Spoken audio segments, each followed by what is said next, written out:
የቴዲን አልበም ሰማሁትኝ እና ስለ ተስፋ ላወጋችሁ ነው የመጣሁትኝ። ለኢትዮጵያ ኦርቶዶክስ ተዋሕዶ ቤተክርስቲያን ጥብቅ መልእክት አለኝ። ቤተክርስቲያን ይሁን ቴዲ is always my የትኛው አልበም actually የሚገርምህ አብዛኛው ሜቢ the first የመጀመሪያዎቹ 2-3 ዘፈኖች በስተቀር ከዛ በኋላ በደንብ ሰላም የተወደዳችሁ ነው የተከበራችሁ ውድ የዩቲዩብ ቤተሰቦች፣ ዛሬም ለተለመደው አስተማሪና አነጋጋሪ የሆኑ ቪዲዮዎች ይዤላችሁ ቀርቤያለሁ። ወደ ቪዲዮቹ ከዛ በፊት ግን ለዚህ ቻናል አዲስ ሆናችሁ ላይክ እና ሰብስክራይብ እንዲሁም የደወል ምልክቱን በመጫን ይህን ቻናል መቀላቀል ትችላላችሁ። ወደ ቪዲዮቹ በመጀመሪያ ይዤላችሁ የመጣው ቪዲዮ እንደምናውቀው ከሰሞኑ የቴዲ አፍሮ ኢቶሪካ የሚለው አልበም እንደተለቀቀ ሁላችንም እናውቃለን። በዚህ ምክንያት ደግሞ አንዳንድ ሰዎች ትችት እያቀረቡበት ነበር። እስኪ ደግሞ ይህን ቪዲዮ ተከታትለን እንመለስ። ለኢትዮጵያ ኦርቶዶክስ ተዋሕዶ ቤተክርስቲያን ጥብቅ መልእክት አለኝ። ቤተክርስቲያን የወንበዴ ዋሻ አይደለችም፣ የዘፋኙ ዋሻ አይደለችም፣ የዘፈን ዋሻ አይደለችም። ዘፋኙ በሙሉ ኦርቶዶክሳዊ ነው።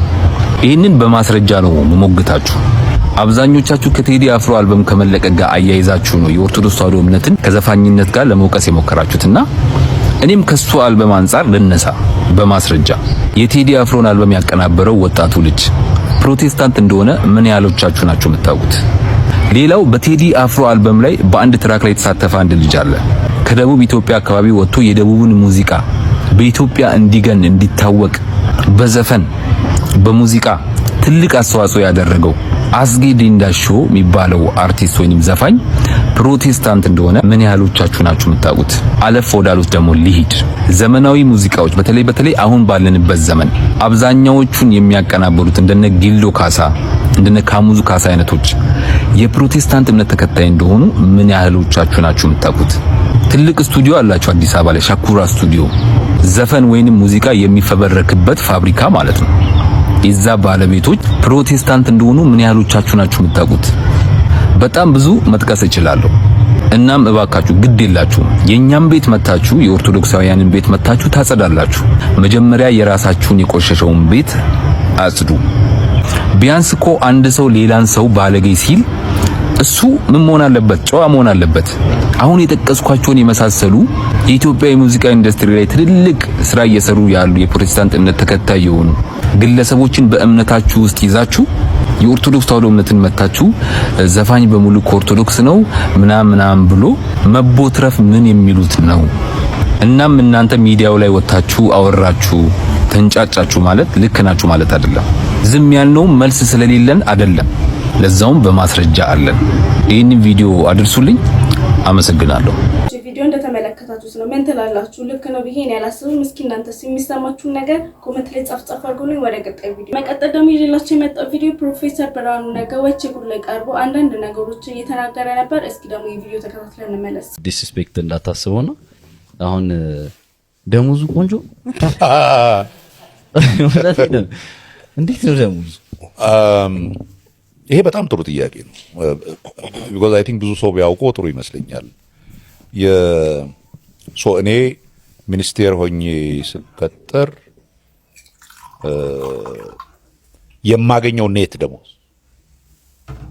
የማገኘው በባንኬ ላይ የሚገባው 15500 ብር አካባቢ 15500 ብር ደሞዝተኛ ነው። ከዛ ልክ እንዴ ወደ ላይ ከፍ እያለ ሲመጣ ኖ does not go very far ደሞዞች አሉት ነው። እንግዲህ ቤት ምናምን ይኖርሃል፣ መኪና ምናምን ይኖርሃል። ያ በት እኔ ካሉኝ 2 ሰራተኞች በላይ ለነሱ ከምከፍለው ደሞዝ በላይ ምንም ከዛም ማገኘው ገንዘብ የለም። አስቤዛ ታዲያ ከወር እንዴት ነው የምትደርሰው? ከዛ እኔ ሌላ ቀድሜሮ ፈግቻለሁ። እንደናንተ ዝም ብዬ አይደለም ብዙ ሰርቼ ውጪ ሪታየርመንት አለኝ። ሶ ሪላቲቭሊ ሁሉም ዛ ፖዚሽን ላይ ያሉ ሰዎች ይሄ ነው ደሞዙ። ሶ ሬንጅ አለው።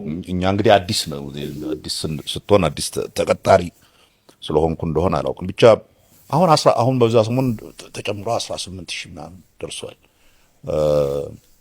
ግን አይ ቲንክ ለሁሉም ነው። ኦኬ አይ ቲንክ ለሁሉም ነው።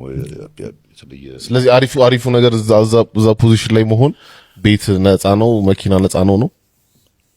ማቴሪያል ከሆነ ፍላጎት የማቴሪያል ፍላጎት ከሆነ የምታገኘው በቃ ቤትና ሜቢ መኪና ምናምን ካልሆነ በቀር በደሞዝ ቤት ወስደህ እንትን የምታረግበት ምናምን ወይም ሌላ ነገር ካላረክ እሺ ከተማሪዎች ሳይድ ደግሞ ወደ ትምህርት ሚኒስቴር ከገባህ በኋላ በጣም ብዙ ተማሪዎችንም ወላጆችንም ያስባሉ ብዙ ሪፎርሞች ለውጦች መጥተዋል አይደል በትምህርት ካሪኩለሙም ዙሪያ አብዛኞቹ ተማሪዎች ይሄንን የሚያዩ ሰው እንደዛ አይደለም አክቹሊ ብዙ ነገሮች ነው ለውጥ ያለው አሁን ምሳሌ ትምህርት ቤት ስትገቡ ይሄ ጥፍር መሰራት ጸጉር ምናምን ዲሲፕሊኑ ተቀየረ ስኩሎች ኢንተርናሽናል መሆን እንትናቸውን ይነጠቃሉ የማያሟሉት ነገር ካለ ይሄ ትምህርት ቤት የመውደቅ የማትሪክ ውጤት ምናምን በጣም ብዙ ሪፎርሞች ናቸውና ኦልሞስት እያንዳንዱ ጥያቄ ሬዝ ያደርጋሉ ተማሪዎች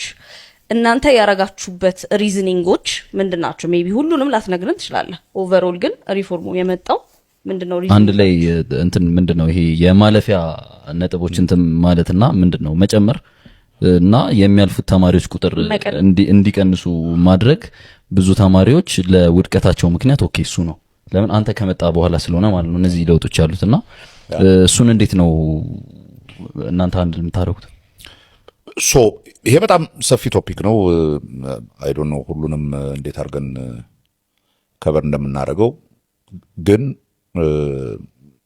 also important topic የኔ ሶ ለውጡ ሲመጣ የናብይ መንግስት በሚመጣ ጊዜ ምንድነው እንዲለወጥ የሚፈልገው በሚል በተለያዩ ሴክተሮች ላይ ጥናት ተጀምሮ ነበር አይደል ከዛ ውስጥ አንዱ በጣም ትልቅ ቦታ የተሰጠው የትምህርት ሴክተሩ ነው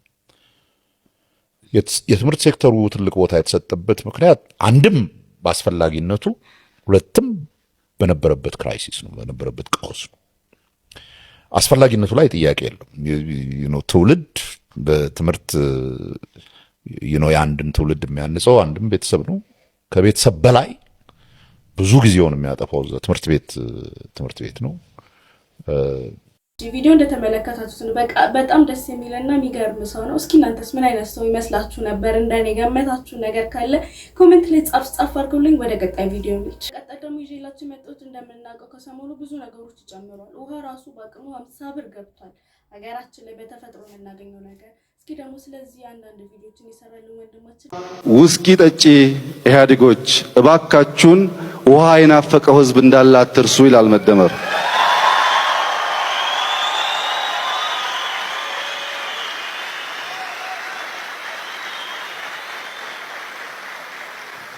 መደመር ሌብነትን ቀይ መስመር ያለበት ምክንያት በስም ባጎት ባክስት ይህንን ቪዲዮ በተቻለ መጠን ለክቡር ጠቅላይ ሚኒስትር ዶክተር አብይ አህመድ እንዲደርስ ማድረግ ብንችል በመተባበር እጅግ በጣም ደስ ይለኛል ክቡር ጠቅላይ ሚኒስትር ቀጥሎ ይህንን ቪዲዮ ይመልከቱት መልካም እንዴት ነህ ደህና ናቸው ሁሉ ደህና አንተ ደህና ነህ ሁሉ ሰላም እግዚአብሔር ይመስገን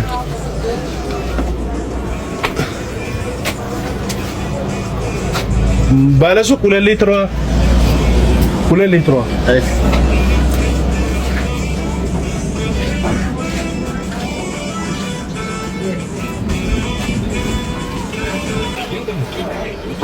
ስንት ነው ዋጋ 50 ብር ገባ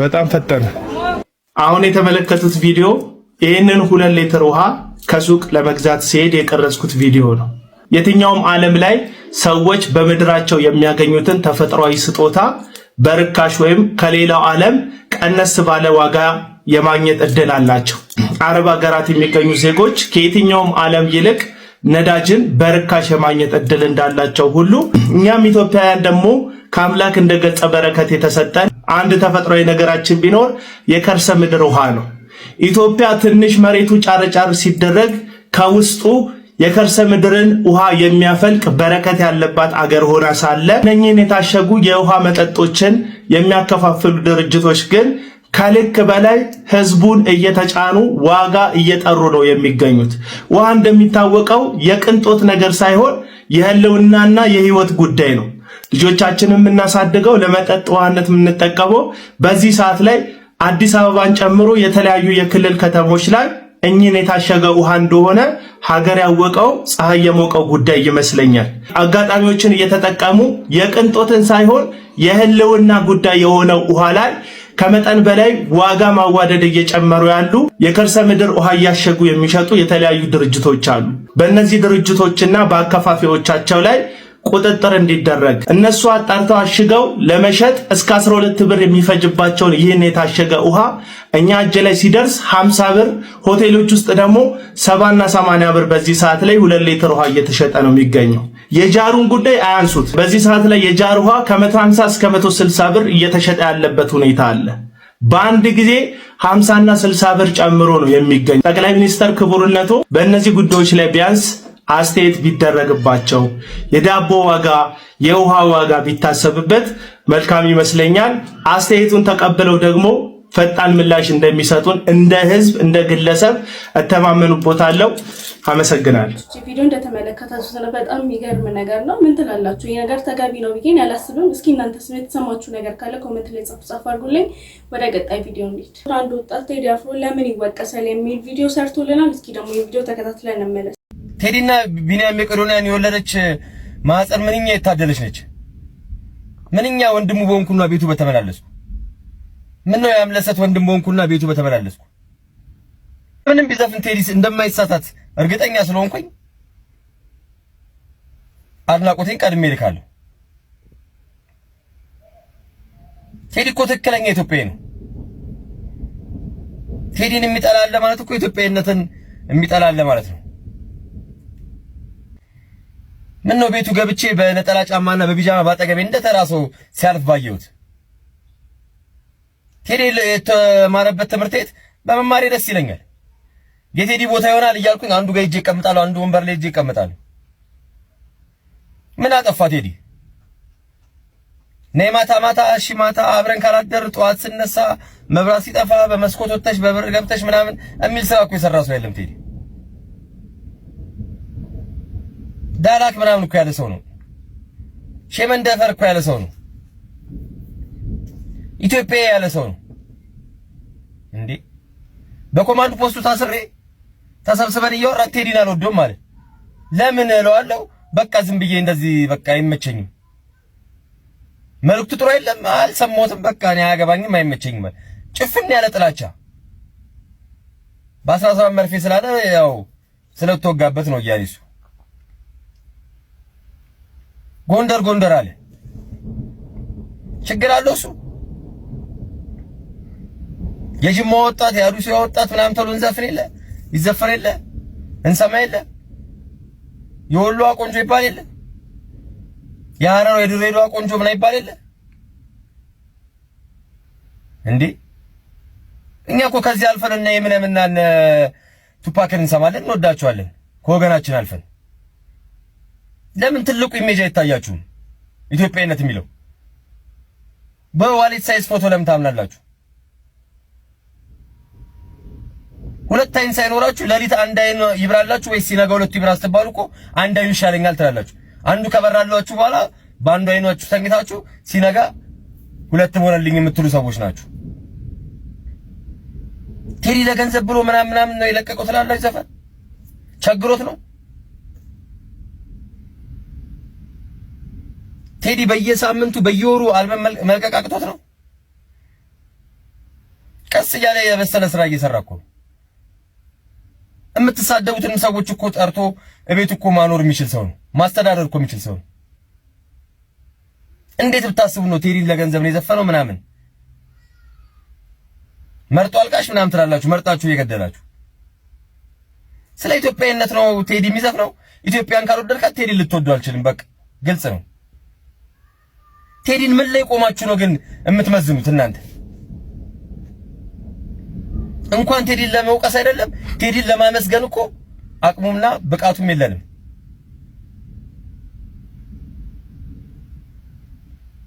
በጣም ነው የምታሳዝኑት። ቴዲ እኮ እንደኔና እንደናንተ ቦርተቴ ምናምን አይደለም። በየቡና ቤቱ በየመሸታ ቤቱ አምቡላውን አንጋሎ ምናምን የሚገባ ሰው አይደለም። ራሱን ጠብቆ ቤተሰቡን እያስተዳደረ ክብሩን ጠብቆ አገር ህዝብ አክብሮ ሀገሩን አክብሮ የሚኖር ሰው ነው። ፈጣሪ በሰጠው ጥበብ እየጮኸ ነው። ከዘመተ ወታደር ለሀገሩ ብሎ ከዘመተ ወታደር እኩል ነው የማየው። በሚችለው ነገር ሀገሩን እየረዳ ነው። ምን ያርግ? እሱ ብቻ ነው ሁሌ ብልጭ ባለ ቁጥር የሆነ ነገር መናገር ያለበት። አንተ አትናገርም? ተነስተህ ወንድ ኮንክ ቤተሰብ አስተዳዳሪ ነው። ያቅሙን እየመጣ የሆነ ነገር ያደርጋል። ዝም ብሎ የ3 ሺህ ብር ዘፈን ለምዳችሁ ቴዲን መተቸትም አትችሉም። በምን ተቸዋለ? ቴዲን በስብዕናው ተቸዋለ? በብቃቱ ተቸዋለ? ጥበብ ጠቅላ ከኢትዮጵያ በተሰደደችበት ሰዓት ቴዲ አፍሮን የመሰለ ሰው ማግኘት አያስደስትህም? እንዴት ታማለህ ቴዲን? እኔ ንቅሳት ብጀምር አንደኛ ቴዲን ነው የምነቀሰው። እመቤቴ እኔ ስለ ፐርሰናል ህይወት አያገባኝም። ፐርሰናል ህይወቱ ራሱ ቁጥብ ሰው ነው። ማን ላይ ደርሶ አይተታቃለህ? ክብሩን ጠብቆ ቤተሰቡን ጠብቆ ሚስቱን አክብሮ የሚኖር ሰው ነው። እንደና እንዳንተ በየቤርጎ በየሳር ላይ ምናምን ሲንከባለል እኮ የኖረ ሰው የለም። ጥበብ አክብሮ የኖረች ነች። እሱም ጥበብን አክብሮ የኖረ ሰው ነው። የወንድ ጡት ማስያዣም የሴት ቦክሰራም ተሰብስበህ ቴዲን ትናገራለህ። የወጣት ፓምፐርሳም ባለብር ከ50 በተን የሆነ ህዝብ ቴዲን ይናገራል። ኢትዮጵያ እንደተናገርክ አታውቀውም? ምን ያርግልህ? ይሰቀልልህ ሄደች። ቴዲ ባይኖር ማንን ነው የምናዳምጠው? ኪኔና ዳዳ ምናምን ከዚህ እስከዛሳ ምናምን ገለመሌ ምናምን ነው የምሰማው። አውሮፓ ፈረንጅ ጭንስር ተደብቀ እንደ ህፃን ልጅ እንዲህ ቀሚስ እየገለጥክ ምናምን ቴዲን ትናገራለህ። ጥርስን በደንብ ሳቦርሽ ቴዲ ላይ ላንቃን ትከፍታለህ። ቴዲ ላይ አፋችሁን ስከፍቱ እኮ ዳይፐራችሁ ይታያል። እሱን አታውቁትም? ምን ላይ ቆማችሁ ነው የምትናገሩት? ምን አጥፍቶ ለማን አድልቶ? ኢትዮጵያ ማለቱ ካሰደበው በሱ ልክ ናችሁ። ልታፍሩ ነው የሚገባው። እዚህ ጓዳ የተሰራ ግጥምና ክሊፕ ለምዳችሁ ደህና ሰው ሲመጣ ኮምፕሌክስ ነው፣ ኢንፌሪዮሪቲ ኮምፕሌክስ ነው። ለማንኛውም ልጆቹን እግዚአብሔር ይባርክለት፣ ቤተሰቡንም ሚስቱንም አጠገብ ያላችሁም ሰዎች እግዚአብሔር ይባርካችሁ። እናመሰግናለን። እንወዳለን ቴዲ። ተመልካቾች ቪዲዮ እንደተመለከታችሁት ነው። ልክ ነው ብዬ ነው ማስበው። እናንተስ ምን ትላላችሁ? የሰማችሁን ሀሳብና አስተያየት ኮሜንት ላይ ጻፍ አድርጉልኝ። ወደ ቀጣይ እንዴታችን ደግሞ ስለ ቴዲ አፍሮ ስለ ቀድሞ ዘፈኖቹና ስለ አሁን አልበሞቹ ጭምር የተናገረች ነበር። ይሄን ቪዲዮ ተከታትለን እንመለስ። የቴዲን አልበም ሰማሁትኝ እና ስለ ተስፋ ላወጋችሁ ነው የመጣሁትኝ። ምን አንጠልጥሎ ተስፋ ጋር አስወሰዳት ልትሉ ትችላላችሁ። ግን እኔ ተስፋ የሚለው ነገር እንደ ሀሳብ በጣም ከሚስቡኝ ፋሲኔት ከሚያደርጉኝ ነገሮች ውስጥ አንዱ ነውና ከዚህ በፊትም ብየዋለሁ። የጸጋዬ ገብረመድህን ተስፋ ከመቁረጥ የተስፋ ገመድ ላይ መንጠልጠል ይሻላል ብሏልና ተስፋ ኖሮን በዛ ተስፋ ጸንቶ መኖር በጣም ፈታኝ ነገር ነው፣ ከባድ ነገር ነው። ነገር ግን ደግሞ ያለ ተስፋ ቆርጦ መኖር ደግሞ ያዳግታል። እንዲያው መኖር ይቻላል ሁሉ ብዬ አላስብም። ተስፋ ተቆርጦ እንዴት ይኖራል የሚለው ጥያቄ በጣም አንዳንድ ጊዜ ያሳስበኛል። ይሄ ፍልስፍናው ጋር አንሄድም፣ ግን የቴዲ ዘፈኖች ላይ ከማያቸው ነገሮች ውስጥ ፍቅርና ተስፋ ዋነኞቹ ናቸው ይባላል አይደለ? በተለምዶ የሰው ልጅ ለህይወት ከሚያስፈልጉት ነገሮች ውስጥ ሶስቱ ፍቅር፣ ተስፋና እምነት፣ ከሶስቱ ይልቅ ደግሞ ፍቅር ይበልጣል ይባላል። መጽሐፍ ቅዱስ ላይም እንደዛ ተብሎ ተጽፏል ካልተሳሳትኩኝ። እና 1997 ዓ.ም ጃ ያስተሰርያል ሲወጣ ከዛ በኋላ ነው አይደል? እንዲያውም አንድ አገራዊ ነገር ሲከሰት ቴዲ አይዘፍንም እንደ ማለት ሁሉ የጀመርነውና እዛ ዘፈን ላይ ስንኞች አሉ። ልብ ብላችሁ ካያችኋቸው ዘጸአት ለኢትዮጵያ ወደ ተስፋ ጉዞ ባህሩን የሚያሻግር አንድ ሙሴ ይዞ ቅርብ ነው አይርቅም የኢትዮጵያ ትንሳኤ በአንድነት ከገባን የፍቅር ሱባኤ አይደለ? ፍቅር አተን እንጂ በረሃብ የተቀጣን አፈሩ ገራገር ምድሩ መቻሳጣን ችግራችን የፍቅር እንደሆነ ተስፋ ሰንቀን ደግሞ ወደ ኢትዮጵያ ትንሳኤ ዘጸአት ለኢትዮጵያ ወደ ተስፋ ጉዞ መሄድ አለብን እና የሆነ አይነት የተስፋ ጉዞ መጀመር እንዳለብን ነው ያ ዘፈን የሚናገረው። በእኔ አመለካከት ማለት እያንዳንዳችን ዘፈንን በተለያየ መልኩ ነው የምንረዳው፣ በተለያየ መልኩም ነው ደግሞ የምንተረጉመው። ከዛ ስለ ፍቅር የሚለው አልበም ጥቁር ሰው የሚለው አልበም ሲወጣ 2005 ላይ ስለ ፍቅር የሚለው ዘፈን ላይ ስለ ፍቅር ሲባል ስለ ጸብ ካወራን ተሳስተናል፣ የመጣነው መንገድ ያሳዝናል ምናምን ይልና እግር ይዞ እንዴት አይሄድም ሰው ወደፊት አይራመድም። ያ የተስፋ ጉዞ ነው አሁንም እያሳሰበው ያለው ብዬ አስባለሁኝ። ማለት እግር ይዘን እንዴት አንሄድም ሰው ወደፊት እንዴት አይራመድም፣ ከአድማስ እየራቀ ምን ነው ይሄ መንገድ ያባክነኛል፣ በየት በኩል ቢሄድ ወደ ረፍት ሀገሬ ቶሎ ያደርሰኛል። ሀገር ውስጥ ሆኖ ነው ይሄንን ዘፈን የሚዘፍነው እና እኔ ልብ ውስጥ ያለችው ኢትዮጵያና ቴዲ ልብ ውስጥ ያለችው ኢትዮጵያ አንድ ናቸው ብዬ አላምንም እውነቱን ለመናገር። ለምን እሱ ስለ ኢትዮጵያ ሲዘፍን የሚስላት ኢትዮጵያ ከሰማይ በታች ያለች የምድር ገነት ናት አይደለ? ትላንቷ ታሪኳ በጣም የገነነ ነገዋ በጣም በቃ ኤንድለስ ፖሲቢሊቲስ ያላት ሰፊ ነገ ያላት ኢትዮጵያ ናት እና ያቺን ኢትዮጵያ መሳል ብዙዎቻችን ይከብደናል። እዛ ኢትዮጵያ ውስጥም እየኖርን አይደለም። ምናልባት የትውልድም ልዩነት ሊሆን ይችላል አይደለም?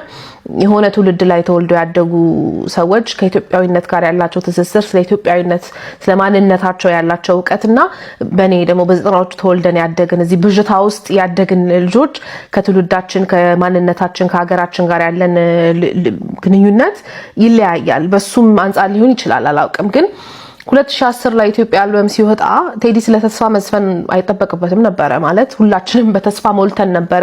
የተለያዩ ማህበራዊና ሀገራዊ ፖለቲካዊ ሽግግሮችን እያካሄድን ነበረና በጣም በተስፋ ተሞልተን በነበረበት ሰዓት ኢትዮጵያ የሚለው ዘፈኑ ላይ ተውኝ ይውጣልኝ ልጥራት ደጋግሜ ኢትዮጵያ ማለት ለኔ አይደል ወይ ስሜ እና ቢጎል እንጀራ ከመሶቡ ላይ እናት በሌላ ይቀየራል ወይ ብሎ ኢትዮጵያ ማለት እናት እንደሆነች ከዛም በላይ ደግሞ የሱ መጠሪያ ስሙ የሱ ማንነቱ የሱ እኔነቱ አገር ውስጥ እንዳለ ነው የተናገረው እዛ ዘፈን ላይ። እሱ ዘፈን ከወጣ ከተወሰኑ አመታት በኋላ ነአት አርማሽ ነው አይደል የወጡት። አባይም ወጥቷል። ግን ነአትና አርማሽ ለኔ በጣም ኢንትረስቲንግ ናቸው ከመላቸው ዘፈኖች ውስጥ ናቸው። ለምን ነአት ላይ እያመመው መጣ ነው የሚለን። እዛ ልብ ውስጥ ያለችው ኢትዮጵያ በትንሳኤ ተሰርታ ትመጣለች ብሎ የሚጠብቃት ኢትዮጵያ ከዛ ደግሞ ምድር ላይ ያለውን እውነታ ሲያይ እያመመው መጣ።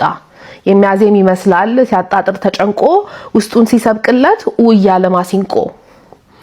አርማሽ ላይ ስትመጡ አርማሽ በጣም የሚያሳዝነኝ ዘፈን ነው። በጣም ያመጣዋል። ለምሳላችሁ እኔስ እስካይሽ ጨነቀኝ አገሬ መምጫሽ ናፈቀኝ።